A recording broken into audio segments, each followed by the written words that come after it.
ছিল না।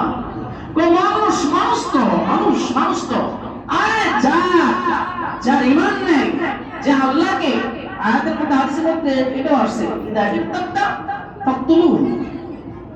যখন কোনো মানুষ মুরতাদ হয়ে যায় তাকে হত্যা করে ফেলো।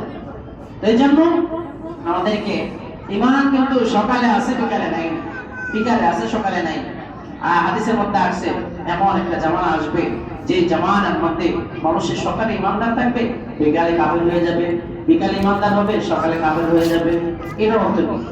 এটার অর্থ হলো সকালে তার এমন পরিস্থিতি হবে যে না আলহামদুলিল্লাহ সে ফজর নামাজ পড়ে সব কিছু ঠিকঠাক আছে, অমা বিকালে এসে এমন এক শব্দ ইউজ করবো দিয়ে এমন এক কাজের মধ্যে জড়িত হয়ে গেল তার ঈমানই নেই।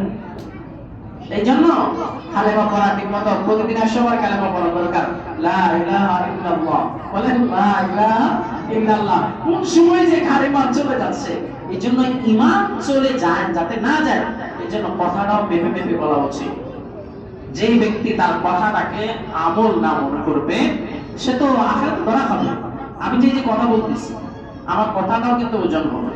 আমি যে মিম্বারে বসে, মিম্বারে আমানত, আমাদের কথাগুলো মিম্বারে আমানত, আমরা যে কথাগুলো বলতেছি এখান থেকে এমন কথাই বলতে হবে এটা আমানত। এই মিম্বার সাক্ষী দিবে, এই মসজিদ সাক্ষী দিবে।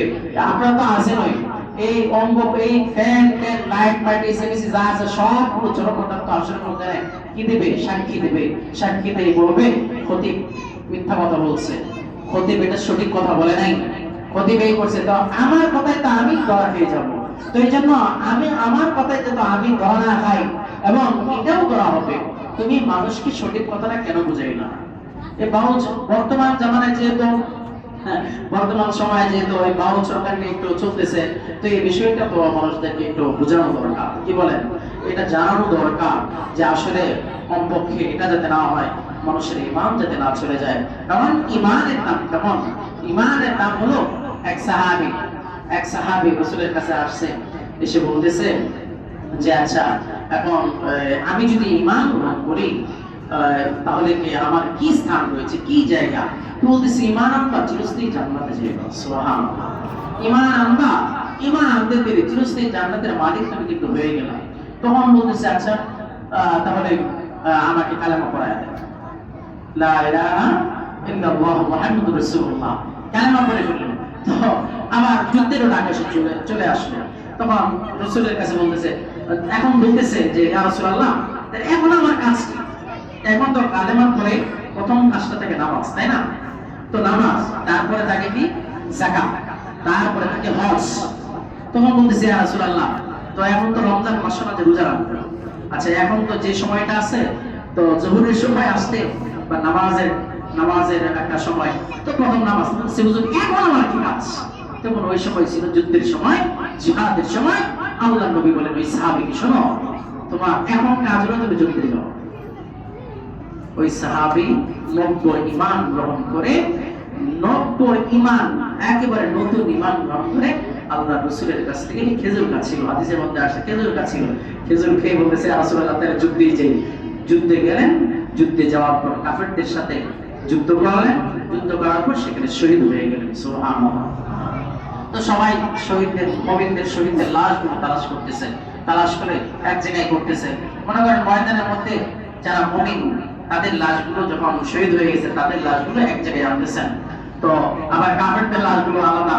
তো মুমিনদের লাশগুলো যখন আনতেছে তখন বলতেছে যে এক সাহাবী বলছে ইয়া রাসূলুল্লাহ যে একটা লোক, এই লোকটা তো দেখলাম আগে সে ঈমানদার ছিল না, কিন্তু আমরা যখন যুদ্ধ করতেছিলাম তখন এই লোকটাকে দেখেছি সে আমাদের পক্ষ নিয়ে কাফেরদেরকে হত্যা করতেছে।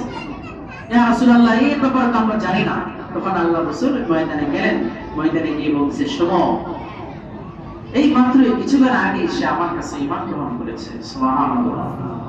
জানো সে আমার এক ঈমানদার, এমন এক মুমিন, তার একটা নামাজ লাগে নাই, একটা রোজাও লাগে নাই, তার হজও লাগে নাই, তার যাকাতও লাগে নাই, সে কালেমা পড়ছে, জিহাদের ময়দানে গেছে, কালেমা পড়ছে, জিহাদের ময়দানে গেছে, কাফেরদের বিরুদ্ধে যুদ্ধ করেছে, জিহাদ করেছে, কাফেরদের আঘাতে শহীদ হয়ে সে জান্নাতে উঠতেছে। সুবহানাল্লাহি ওয়া বিহামদিহি সুবহানাল্লাহিল আযীম। বলেন সুবহানাল্লাহি ওয়া বিহামদিহি সুবহানাল্লাহিল আযীম। এই জন্য বলেন মান আমিলা সালিহান মিন যাকারিন পুরুষ অথবা মহিলা ওহ মুমিন, সে মুমিন যে নেক কাজ করবে, যে বালকা নেক কাজ করবে, চাই সে পুরুষ হোক চাই সে মহিলা হোক, আমি তাকে এমন একটা জীবন দিব, এমন একটা জীবন দিব দুনিয়াতে তার কোনোটা পেরেশানি হবে না।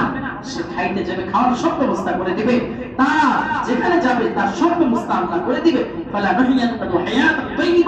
দেখেন আপনি একটু চিন্তা করলে এটা ওই যে আমি গত জুমাইতে বললাম ওই যে কি বলে ভূমিকম্পের বিষয়টা তো এটা আপনারা সবাই দেখেছেন। আল্লাহ তাআলা আসলে আমরা কোন নেক কাজ জানি আমরা আমাদের পূর্বপুরুষরা আমরা করেছিলেন, যার কারণে আল্লাহ আমাদেরকে বাঁচায় দিয়েছেন কিছু রেখে। কারণ দেখেন একটা মনে রাখবেন, আজকে আপনি আছেন, কিছুদিন পরে আপনি থাকবেন না, আপনার চলে যেতে হবে, কিন্তু মনে রাখবেন আপনি এমন কিছু কাজ করে যান, এমন কিছু কাজ করে যান যেটা আখিরাতে আল্লাহ ভালো বলেন, মানুষে ভালো বলেন, মানুষে ভালো বললে যে সব ভালো তা না, সব খারাপ একসাথে যদি একজন খারাপকে ভালো বলে তাহলে কি সেটা ভালো হবে? আল্লাহ যাকে ভালো বলবেন সেটাই ভালো, সেদিন তো মাফ কাটতে হবে, মৃত্যুর পরে কবর প্রথম কাটে। এই জন্য আমরা আল্লাহর কাছে এই দোয়া করে আল্লাহ আমাদেরকে ইবাদত গুজার বানায় দেন। এরপরে আলেমদের কাছে থাকা, ইয়ারফাইল্লাহু আল্লাযীনা আমানু মিনকুম, তোমাদের মধ্যে থেকে তারাই উন্নত যারা ঈমানদার, ওয়াল্লাযীনা উতুল ইলমা দারাজাত, এবং যাদেরকে আল্লাহ তাআলা ইলম দান করেছেন তারা উঁচু। এজন্য আলেমদের কাছে যাওয়া, বসা, তাদের পথ এবং মত অনুযায়ী সঠিক পথ এবং মত অনুযায়ী চলা। আল্লাহ তাআলা আমাদের সকলকে তৌফিক দান করুন। ওয়া মা আলাইনা ইল্লাল বালাগ।